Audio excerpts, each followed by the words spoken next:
Thank you, Sonya, for meeting with me, or not meeting with me, but for jumping on here and sharing your story.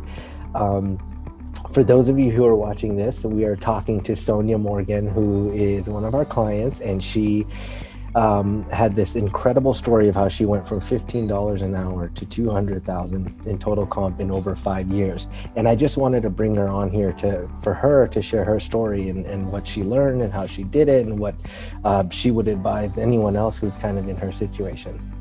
So welcome. Thank you. All right, let's start real quick. I just want to hear it in your words, like this quick high-level overview of your career over the last 5 years since you re-entered the workforce after being a stay-at-home mom for, I think, 13 years. Yeah. 13, right? Or was it longer? Yeah, okay. It was 13 years. Yeah. I stayed home with my kids for 13 years, and I kind of did some odd things throughout that time. Nothing substantial, nothing full-time. And then once they were old enough, I just decided, okay, I'm ready to really focus on my career now. You know, it was time for me and for me to be able to take control of that. So I started looking for jobs and eventually landed at Overstock, and it was an entry-level job. Didn't require a lot of skills, but very quickly I was able to demonstrate just the kind of skills that I was able to pick up and learn very quickly. And then What was the job, by the way? So I was an AP clerk. So I came in and I was processing payments for Overstock. And then from there, I started moving into different responsibilities in the department as my manager kind of realized that she could utilize my skills in some different ways than I was being utilized at the time. So I just continued to just work really hard, learn quickly, build really good relationships with, my team members and, the people above me. Eventually I moved into another department, and from there just kind of absorbed as much knowledge as I possibly could. From there, I ended up leaving Overstock. I just wasn't having the same opportunities that I wanted to be able to pursue. So I left Overstock for another company called Workfront, where I was able to get a manager position. So that was, bumped from more responsibility from what I had had before. And when I was there for about 2 years, and then they were going through an acquisition, and I decided, hey, this is an opportunity for me to go and find that next thing that I want to do. And there was a particular job I'd wanted to do for a couple of years, and so that's what I focused on. And I only applied to 3 companies, got interviews with all 3 and offers from 2 of them. And so I accepted, and now I'm moving on to my dream job, the job that I've been wanting to do for the last couple of years. That's awesome. So there's actually a lot to unpack in that. But that was a really good overview. So I want to start with the beginning. So real quick, before the 13-year hiatus where you went and raised your kids, you were working before that. I was actually in college, so I was working part-time. I was in food service, so catering and that kind of thing while I was going to school. So you had literally zero experience professional experience as you entered the workforce. Yeah. So my experience before then was not in corporate America. It was mostly in different areas of food service up until that point. While I was a stay-at-home mom, I did do a couple of things. I was an office assistant for a neighbor who was a doctor who had his own practice. Did some volunteering at my kids' school, which, led to being like a substitute teacher's aide when other teacher's aides couldn't come in, just little odd things like that. So when you took the accounts payable job, do you remember what other opportunities you had at the time, or was that the only opportunity? Yeah, so I had actually applied for a number of different positions, and I only got callbacks on 2 of them. So one of them was an administrative assistant for another company, and I did actually get an offer at that company as well. Mm-hmm. And then I actually had an acquaintance who worked at Overstock, and I kind of leveraged that relationship. I spoke to that person, and they asked the hiring manager in accounts payable to look at my resume, because at the time I was interested more in finance, and so it seemed to be a little bit more in the lane that I wanted to be in at that point. And then she looked at my resume and they interviewed me and they liked me, so they offered me the job. So when you took this job, it's $15 an hour doing accounts payable stuff. Yep. Okay, whatever that is. What? Because I want to eventually get to the point when you and I first started working together. But before we get to that, what was it in you that, like, because some people who have zero work experience, first of all, very rarely do people take as much proactiveness as you did to get to where you are now in this like short of time. So what was it inside of you, or what were you telling yourself when you first took this job that made you know or believe that, like, I'm not going to be in this job for long? What was that? So I think my life experiences have created this part of my personality where I almost feel like I need to prove myself to other people and also to myself, and kind of overcome where I felt like I had deficiencies, such as work experience. Here I was a little bit older than some of my coworkers because I'd raised my children and they're kind of coming out of college. And so I kind of almost felt like I needed to work harder to prove that, I was valid and that I, could do the job, and that they taking a chance on me because I didn't have a lot of work experience, that they made the right choice. And so I think it's just life experiences that just led to this drive to succeed and to overcome what I felt were my shortcomings. Did you ever at any point think, like, everyone here is younger than me, they're going to get passed up, like they're going to get like promoted ahead of me? Or did you just say, you know what, I'm going to put my head down, I don't care about the noise? Because younger people earlier in their career do make that mistake, right? They're always like, well, who else is getting promoted? What do I got to do to beat the next person? So I was only ever focused on beating myself. I've never been the kind of person that has been worried about other people getting promotions. A lot of times I've felt, especially being a female at the office place, I feel like sometimes there's this perception of, we're all competing for that one same promotion. And that's not necessarily the case. If other people think that I'm after a specific promotion, they may not actually know what my career goals are, and we're not after, those same roles necessarily. So I've never really focused on competing or feeling like if somebody else got a promotion that meant it was not going to happen for me, or it was less for me. I've just always focused on myself and my own career goals and what I want to do, because at the end of the day, I'm committed usually in most situations to making it work at the company that I'm at. And if it doesn't work at that company, then it's not the right fit for either of us, and I'll just look elsewhere. So I love that. Okay, so now let's fast forward. What was the first promotion you got after that? So it wasn't necessarily a promotion in title, but it was a promotion in responsibilities. So I'd only been in the department about 3 months, and another person on the team who had other responsibilities actually left the company. And my manager came to me and said, "You learn quickly, so we need you over here." And so she temporarily put me in this position that was way more fast-paced than the original position I was in, which I loved. And so I learned that very quickly. And then when they went to go, they were going to hire their backfill, she asked me, well, do you want to keep doing what you're doing, or do you want to go back to what you were doing? And I said, no, I want to keep doing what I was doing. And so I feel like my work ethic, she'd already kind of recognized that, number one, by saying, oh, hey, even though you've only been here for 3 months, we can utilize your skills in this role.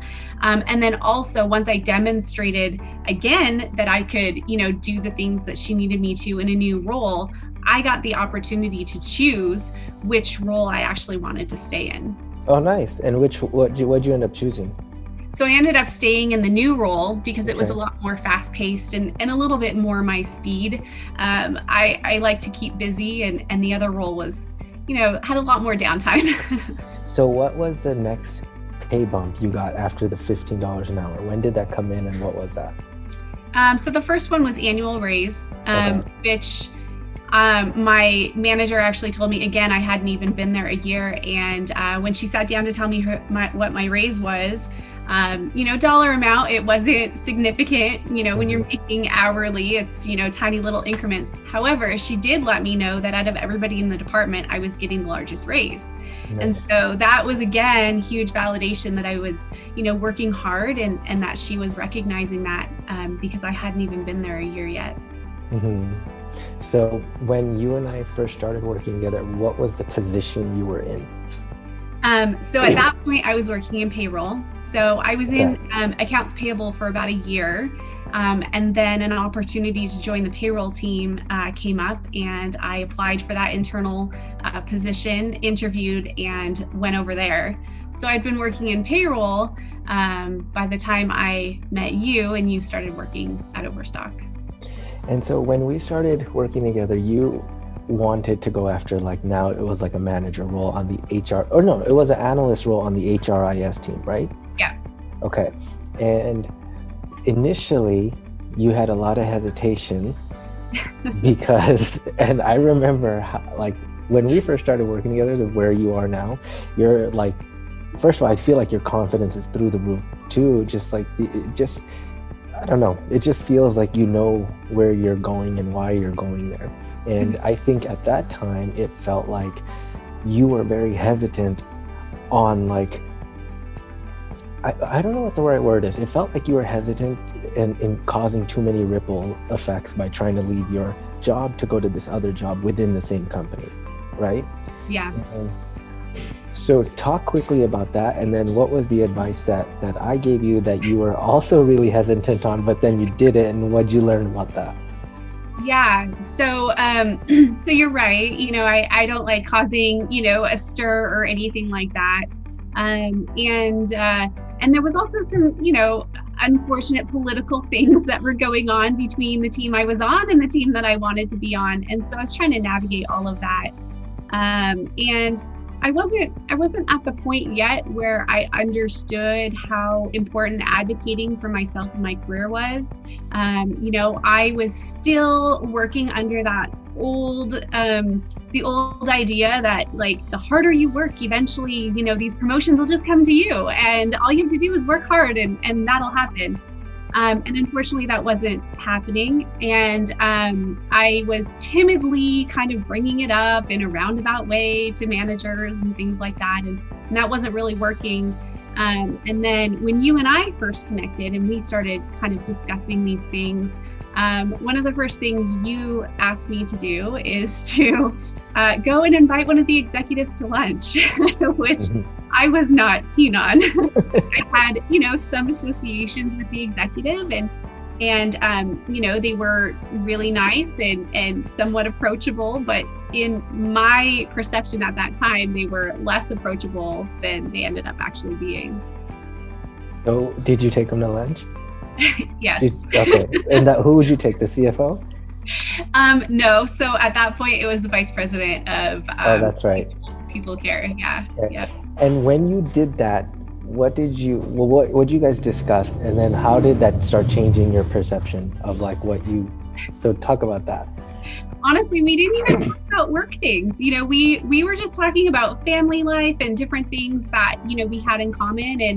And I think that my perception after that lunch was that she was just a regular person. And, because of her title, I think a lot of people tended to avoid her. And I don't know, I don't want to put, words or thoughts into her, because she didn't say any of these things. But my idea of being in a situation like that would feel a little bit lonely at work. I always had somebody to go eat lunch with, or, chat with when we were getting coffee in the morning. And it kind of felt like maybe have those same opportunities because of her title. And so I just really appreciated kind of getting to know her on a little bit more of a personal level. And because we did, make that connection and had those conversations. When work things did come up later on down the line, it made it a lot easier to feel like I could approach her and talk to her about those things. Mm-hmm. And then you did it again with another executive, right? Three other executives. So you started, and I think this is a good point to quickly pause on, because essentially what you're saying is like every executive is essentially just another human being going through the same human problems that we all go through. And whether you're an accounts payable or you're a VP, there's always going to be similarities, right? You just have to find that. And I think when you start, and this is the unfortunate thing about like being in a corporate culture, but like relationships matter. And I think you started to see that. And you're right. Not everyone who just sits there and works hard gets promotions. It's really the people that need to advocate for themselves. So when you started having these conversations with executives, it seemed like your confidence was growing in yourself and your ability to just start connecting with other people. But what did you feel like, how did you feel like those things helped you as you now left Overstock, right? And we'll quickly fast forward, because when you were there, you were trying to get these promotions, and for whatever reasons, you couldn't get them, right? And so you decided that I'm going to take things into my own hands and go to another company. And you quickly went to 6 figures from that. And so the pay was sick, but you also, I think, did something there that I'd love for you to kind of talk about, that you gained from your experience at Overstock. So talk a little bit about that, what you learned, how you applied it, and how you were able to grow within this new company so quickly. Yeah, I think the biggest thing was, having relationships with people, throughout the organization is really important. And I don't say that in a way that, you go and create a relationship so you can, use it to get what you want later, but having sincere connections with people at different levels and at different points in my career have been super helpful. Even in my current role right now, having gone into this new company, and when I first started, my department and another department in the company who are supposed to work very closely together had no working relationship because of some other employees that had created, kind of a rift there. And so I knew right from the beginning, it was really important to go in and build relationships with the, executives and with the leaders in that department. And I, went in and was able to do that. And then eventually the work stuff came after the fact. But I think connecting with people first is just the most important thing. Having gone through, the number of meetings and whatnot that I had with executives at Overstock, through meeting with, not just one, but 4 different executives over time, and getting to know them and getting to know them as people, not as whatever their titles were, was really helpful, so that when I went on to my next role, I can carry that over. And pretty early on, I ended up having several conversations with our CEO and with executives from other departments in our company. When I had the opportunity to introduce myself to the CEO the first time, I wasn't hesitant. I took that. Walking down the halls, when, you're walking with a group of people and you see the CEO walking down the hall, everybody else just kind of puts their heads down, and, I keep my head up and say hi. He's a person, and, why not just say hi? That's sweet. So, it's been really good. And that ended up leading to one of the great things about the company I currently work at. Our CEO really cares about people, and he has roundtables. And I think because of my interactions with him, I was invited to a roundtable where he asked me for my opinions about things that, work and don't work at the company. And so I think that building those relationships and not being afraid to, talk to people that might have a higher title, really end up opening up doors that you wouldn't necessarily have open to you later. Yeah. And I want to quickly ask, when you got that job, when you made 6 figures for the first time, did it, because you said you sort of had like a chip on your shoulder and you really needed to prove to others and yourself. At the time you got this job, did you feel like that chip lift was like no longer there? Or did you feel like it just never existed in the first place? Like what? So when I first got the job, I wasn't making six figures yet. It wasn't until I gotten, some raises and then, additional compensation. So at first it wasn't that, but I did get a significant increase. And so I think that the chip still stayed there because, again, it was a promotion. It was, new responsibilities that I hadn't done before. I hadn't been a manager prior to this role. And I still kind of had that chip on my shoulder, like, I need to prove myself and I need to work hard and let them know that they made the right decision in hiring me. And, that paid off. Within 6 months of working at my new company, I was recognized company-wide as being a quarter MVP and got this really cool award for it and everything. So, I don't think that chip ever really went away. Oh, okay, sweet. So, okay, you met with the CEO multiple times. Is there anything that you said to him that you think really stood, and like anything you would suggest that other people say when they're like hesitant to go and meet their CEO in the corporate culture? So I think that so the roundtable that I spoke about, I think that was a learning experience for me as well. There were six total employees that were invited to this, all men except for myself. And so I was the only female in that meeting and in that room. And, kind of understanding the, stereotypes and then also some of the challenges that we as women face in the, corporate workforce. I kind of went into that meeting, I'm still timid. I, don't love just speaking up, but I knew that I needed to have something to say, and that I needed to take the opportunity to say that. I was being given an opportunity to give my opinions, and I needed to make sure that I took that. And so I did give very honest feedback. We were asked to talk about some of the things that are working at the company and also some of the things that are not working. And sometimes, you want to kind of sugarcoat that, especially if you're talking to the CEO and but, we're doing great, and you want to kind of turn it a little bit and not seem like you're being completely candid. And I didn't do that. I felt like this was my opportunity. He wants to hear from me, not the sugar-coated version, but the honest truth of what it is that I think that we can be doing better as a company. And so I just made sure to respectfully but candidly make sure that I was taking the opportunity that I had to give that feedback. And I felt like he appreciated that it was very candid, very honest, and that's what he wanted to hear. That was why he had us sitting there. That's cool.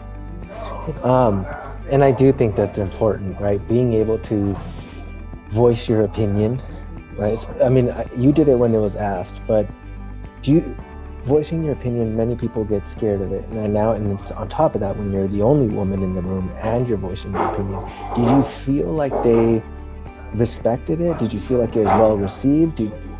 Or did you feel like something completely different than that? No, I felt like it was very well received, and kind of watching him take notes as I was speaking and things like that. I think that he did take that and did understand exactly what it was that I was talking about and what some of my experiences were. That's sweet. So now we're doing timeline. You're in 3 years, right? Around this time, this is 3 years into basically the workforce. Is that right? So this job that we're talking about when you joined, yeah. So now we're at 3 years. So you then stayed there for another 2 years, right? And then now you left to accept this new role where your total comp is over 500 or 200,000. You see it feels 500. But so you went from 15 to 6 figures at some point. I mean, in between there were other little months, and then the next milestone was from 6 figures to multiple 6 figures. So what did you do? Like, what did you learn from your last couple of times getting a job and everything throughout your career that helped you leave this company to go to this next one and feel like, damn, I'm ready to go and make this leap? Because that's, a lot of people don't make that leap because they just don't think it's in the cards for them. But you thought very differently. So I think part of it was focusing on the now and also focusing on the future. So, going back to when I was in payroll at Overstock, I was trying to get promotions. I was trying to get onto other teams and kind of move around.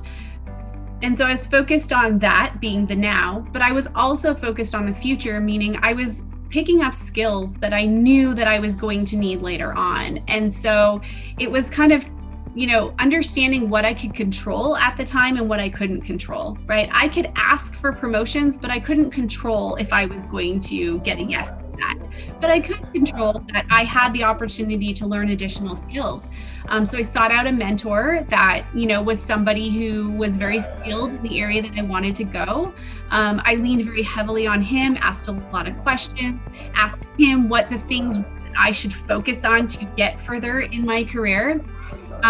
About a year ago, I reached out to a number of contacts that I have that work in the, similar roles that I want to work in, and ask them, hey, what did you do to get from, point A to point B? What are the things that I should be focusing? What are the skills that I should be gleaning right now, to be able to get where I want to go?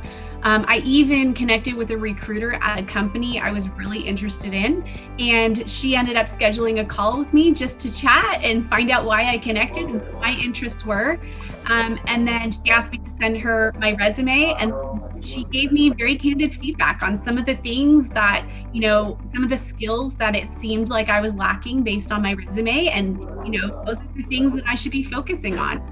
And so then I took all of that feedback and utilized that at work. I started raising my hand for different projects that weren't necessarily in my responsibilities or in my role, but that I wanted to be a part of because I knew that I could grow the skills that I needed later on down the line in my career. And so by taking the opportunities that I had and making opportunities that I could to be able to, get all of these different skills, by the time I was ready to go and look for the opportunity that I'm about ready to start now, I knew that I was ready for that. And I knew that this was something I'm good at and something that I can do because I'd already done the work to make sure I had those skills.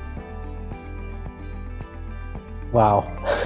Isn't it funny how the world sort of starts kind of tipping into your favor once you set the intention? Because you just said a lot of cool stuff there. You were in accounts payable, but you said, all right, well, I don't want to always be in accounts payable, right? And you said, so first you made it a point to go and learn the skills you needed to learn. And then you secured a mentor. But you would never have gotten that mentor unless you made the intention that you were going to start growing outside of your comfort zone, right? Versus somebody tapping you on the shoulder and saying, hey, would you like to move up, right? Because that almost never happens.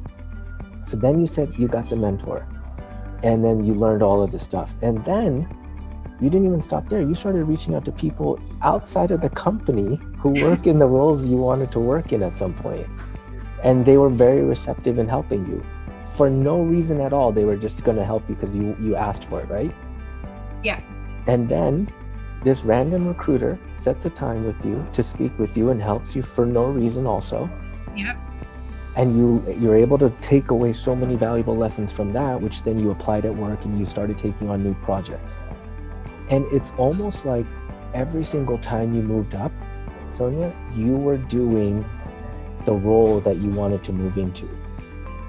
So you never waited till, there's the obsolete way of thinking is like, I'm only going to do more than my job requires until I get paid for it. Whereas you had it flipped. You said, I'm going to do way more than what's required of me so that they know that I'm naturally ready for this next role.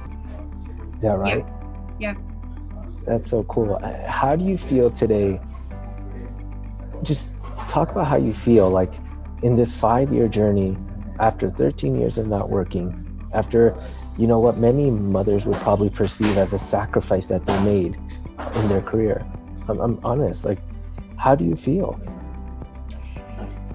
It's a little unreal. The idea kind of sits out there in the abstract a little bit, because it feels a little bit like a dream. It feels a little bit unreal, when I sit back and actually think, where was I 5 years ago? Where am I today?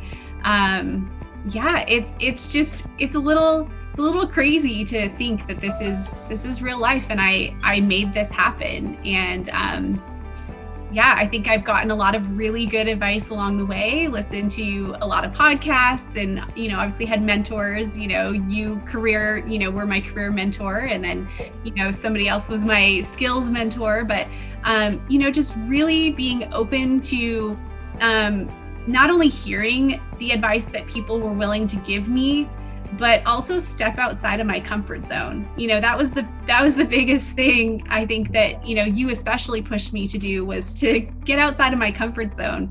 And actually, I saw a quote the other day, which is, the best things happen outside of your comfort zone, and I thought that's exactly what it is, everybody wants to stay in their little box. And as soon as you step outside of that, like, the world is just, right there, and you can just go and take what you want. Yeah, it's not as scary as people think it is, right? Yeah. So little lessons that you've learned, because I know we're going over on time, but executives are people. They're not going to bite you, right? Go after exactly what you want. Develop skills ahead of time for the roles you want to ideally be in. What other? Be your own advocate. I think that was the biggest thing, is being my own advocate, and realizing that nobody else was going to be able to speak to my skills and my potential like I was. And so I had to believe in myself and understand what my potential was. And then once I understood what my potential was, being able to then go and ask for what I knew I deserved at that point. So I think being your own advocate is, the best advice. That's sweet. Thank you so much for sharing this. And I really do think it's not helpful just to mothers, right? Or people who took a sabbatical. It's helpful literally to everyone. Everyone is always wondering, how do I make more money? How do I make more money? How do I make more money? And I think you are asking a very different question. You are asking, how can I make a bigger impact? How can I make a bigger impact? How can I keep growing? How can I keep doing more? And then it seems like the money just kept seamlessly following you, right?